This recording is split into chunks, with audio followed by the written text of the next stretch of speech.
I'm Nico. I'm Livia. I'm Bennett. I'm Reese. I'm Savannah. I'm Jack. I'm Taryn. I'm Lorelai. I'm Trevor. I'm Riley. I'm Ellen. This is MagTV.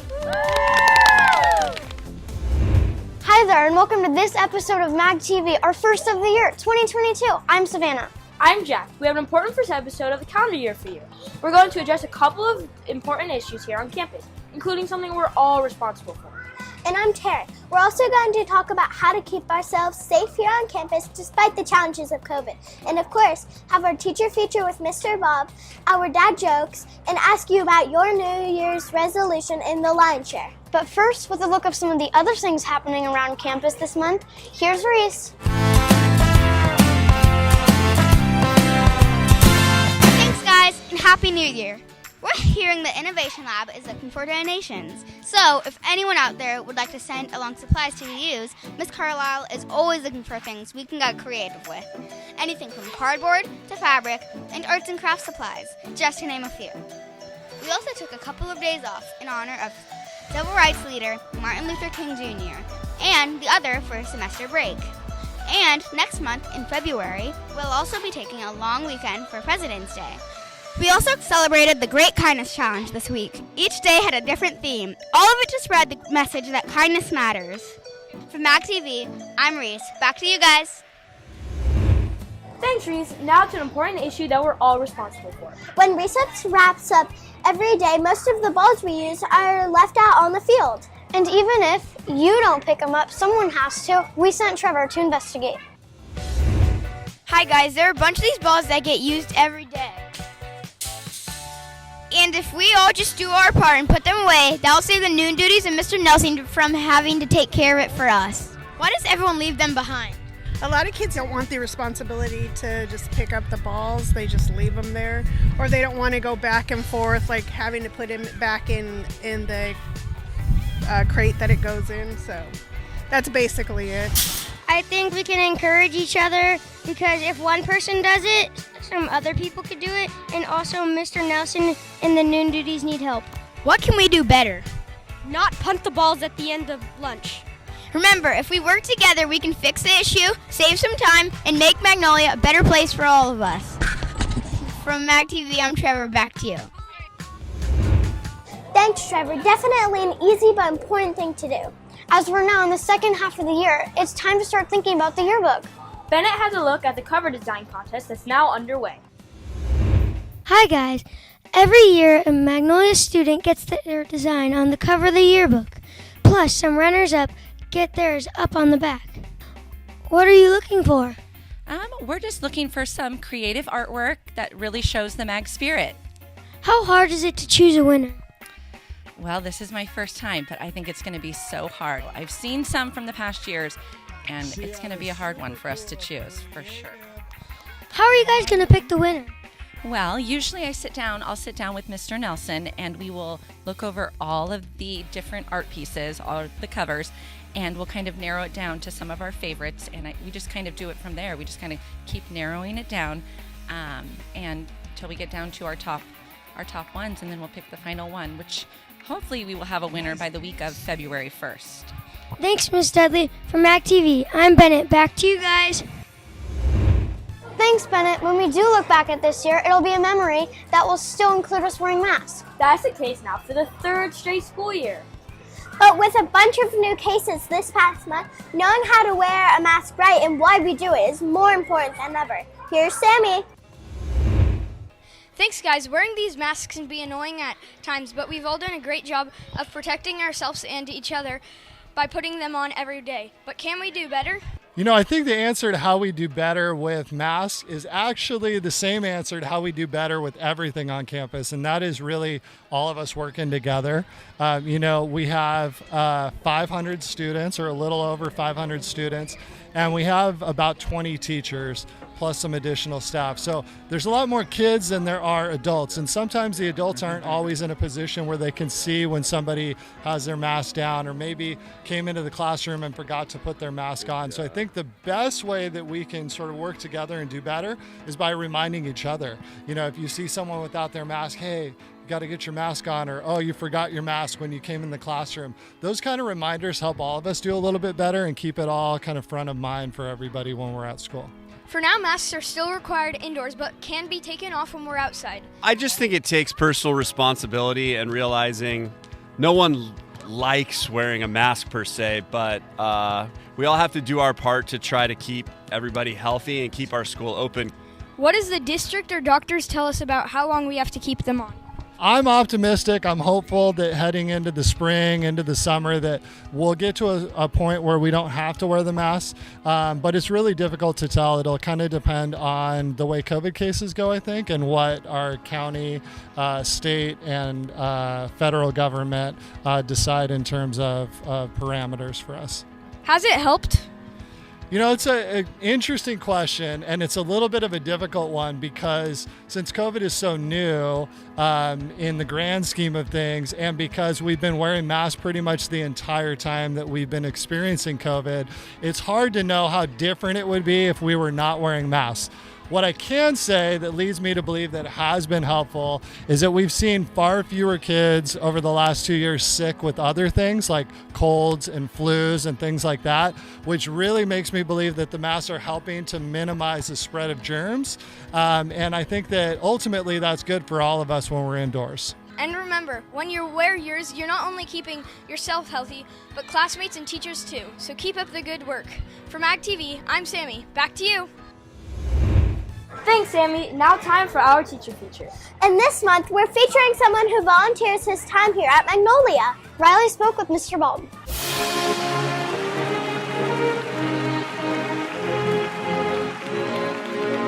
Thanks. We're here with Mr. Bob, who volunteers in the 2nd, 3rd, 4th grade MAG classroom and Mrs. Scott's kindergarten classroom. Hi, Mr. Bob. Tell us about your teaching career. Well, it's been over many years. I started out in Los Angeles. I worked there at the beginning when I first started teaching, and I was there for 4 years. And then I moved down this way to San Diego area, to Carlsbad, and I got a job at Escondido High School working with special needs kids. And I was there for 33 years. I retired in 2018. And then afterwards, I still wanted to do something meaningful, and Magnolia Elementary was close by, and I stopped by and asked if they might be able to let me volunteer, and so here I am. What made you want to come here to Magnolia? Well, when I was working at Escondido High School, my 2 boys came here to Magnolia Elementary. So I've always known about Magnolia Elementary for a long time. And so that was the school that I thought about, and that's why I ended up coming here. Why do you volunteer your time? It really is something meaningful for me to do, and I enjoy helping because I think all teachers kind of deep down inside want to help and help kids learn and be the best they can be. That's so nice. What is your favorite part about helping in the classroom? Easily my favorite part is when I can see the look in a kid's face when they go, oh, I get it. Tell us about your family. I have 2 grown boys. They were here a long time ago, but since then, they now have their own families. And I have 1 little grandson. He's in preschool, and he lives up in Washington State in Seattle. Do you want to play a game of this or that? Sure. Books or movies? Movies. Texas or California? California. NFL or NBA? NFL. Nice. Pancakes or waffles? Pancakes. Beach or mountains? Both. Rock and roll or jazz? I grew up with rock and roll, so it's that. Thanks, Mr. Bob. We're so thankful for you on campus. For MagTV, I'm Riley. Back to you guys. Thanks, Riley. Maybe Mr. Bob's volunteering can inspire all of us. With that in mind, what are your goals for 2022? That's what we want to know. What's your New Year's resolution? A question we asked in the Lion Shift.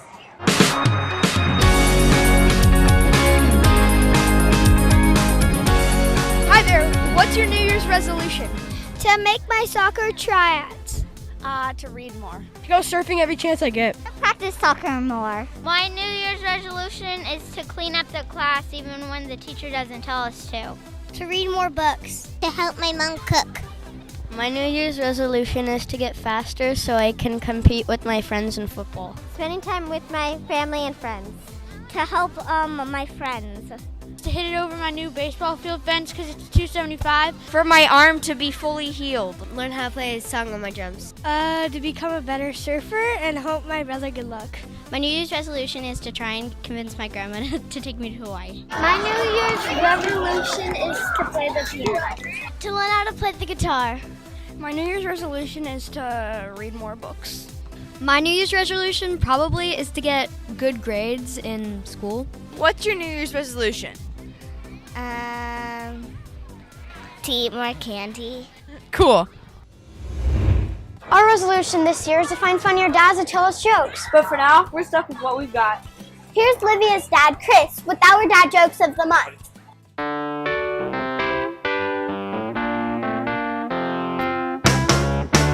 Okay, I'm going to start out with my father's favorite one.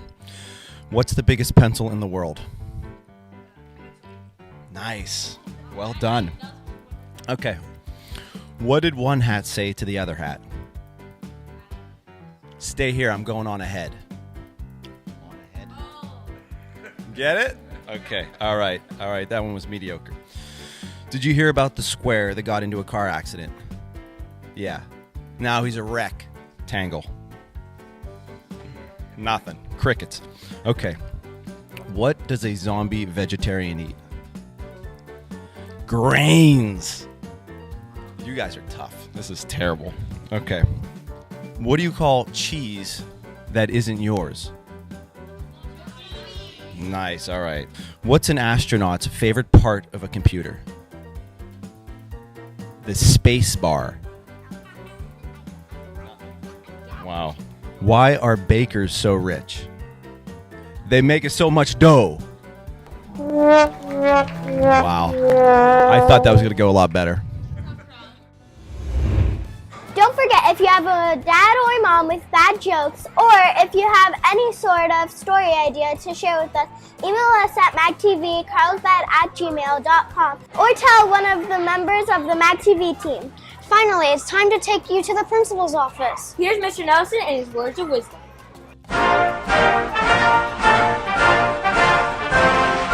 Hey guys, it's Mr. Nelson. You're with me here in my office, and today I want to talk to you about football. We're getting to the time of the year in late January where we're getting to the end of the NFL football season. I know a lot of you guys watch football, a lot of you are football fans, or maybe you got parents at home who follow the game of football. And if you watch football, there's a chance you saw the game I saw between the Buffalo Bills and the Kansas City Chiefs. And the reason I want to talk about that game is because I think it teaches us something really important.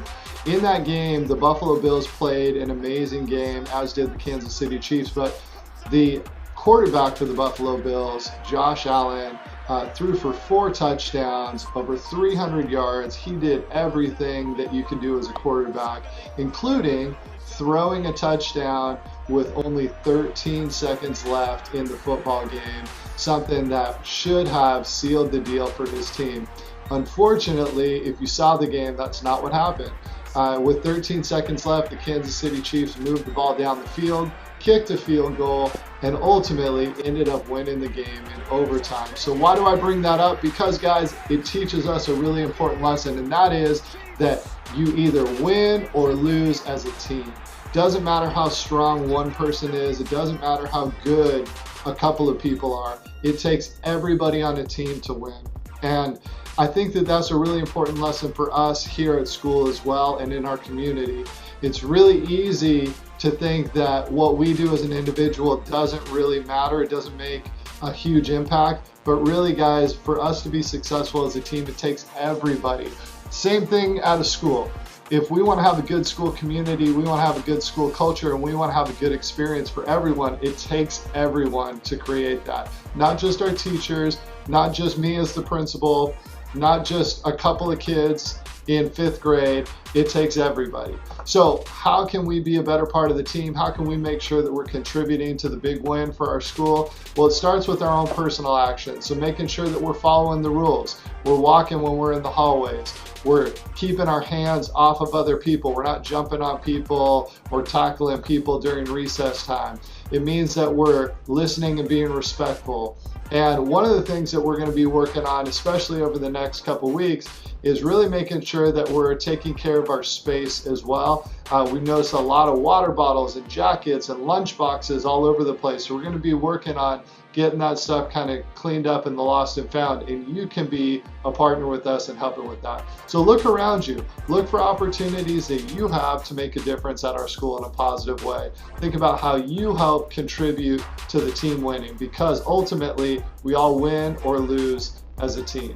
That's it for me for today, but I figured since we're talking about teams or we're talking about sports, I'd end with a sports related joke. So, why did the orange lose the race? Because he ran out of juice.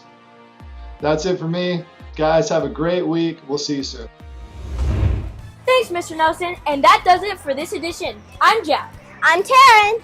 And I'm Savannah. We'll see you in February for our next edition of MagTV. And go Lions!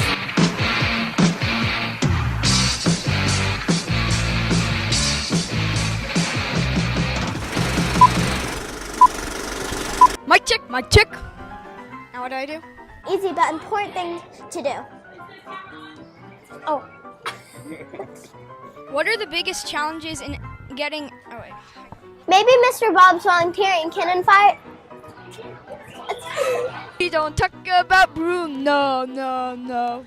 Email us at magtvcarlsbad@gmail.com or tell one of the Invisible Bob, do the mic check. That's what we want to know. What's your New Year's resolution? A question we what's your new... I keep getting messed up. What's your New Year's resolution? Oh my! I said New Year's resolution. What's your New Year's resolution? What's your New Year's resolution? What's your New Year's resolution? A question we asked in the Lions show. Finally!